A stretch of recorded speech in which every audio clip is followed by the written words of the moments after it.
और हाँ भाई, नेहा, रूही और तरन्नुम कह रही थी कि कल जब ऑफिस आना तो उन्हें समोसे खिलाना। उन्हें तो मैं समोसे खिला दूंगा, लेकिन फिलहाल तुमने मेरी जिंदगी के पकौड़े तल दिए हैं। क्या? कुछ नहीं, कल ऑफिस में आके मिलता हूँ तुमसे। बाय। तुम्हारी जिंदगी में तरन्नुम से जहन्नुम बना दूंगी। वो तो पहले से ही है। क्या? कुछ नहीं। ये लो अपना फोन और इसका पासवर्ड खोलो।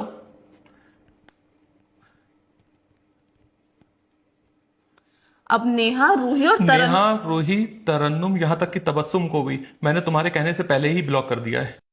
लेकिन तुम्हें कैसे पता कि मैं इन तीनों को ब्लॉक करने का कहने वाली हूँ? क्योंकि तुम अव्वल दर्जे की शक्की, क्या? अव्वल दर्जे की सच्ची औरत हो। और जो सच्चा इंसान होता है उसका दिल बहुत साफ होता है, तो उसके चेहरे के हाव भाव से पता चल जाता है कि वो इंसान कहना क्या चाह रहा है।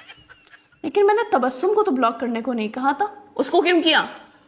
वो इसलिए, जिस तरह से ये लड़कियां मुझसे आज समोसे खा सकती हैं, तो कल को तबस्सुम भी मुझसे मलाई कोफ्ता खा सकती है। तो काल करे सो आज कर, आज करे सो अब।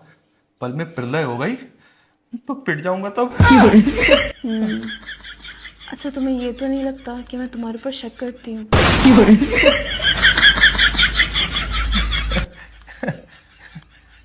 पागल हो गई हो?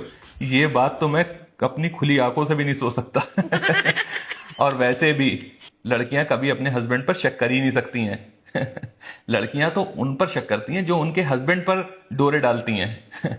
अब जैसे लड़कियां आज मुझसे समोसे खा सकती हैं, वो कल को मेरी वजह से नींबू भी चाट सकती हैं। और सबसे पहली बात, तुम गलत सोच ही नहीं सकती। तुमने जो बोला है वो कुछ सोच समझ कर ही बोला होगा। अच्छी बात है, तुम्हारे समझ में आ गई। तो फिर मैं अनब्लॉक, क्या? ब्लॉक ही रहने देता हूँ।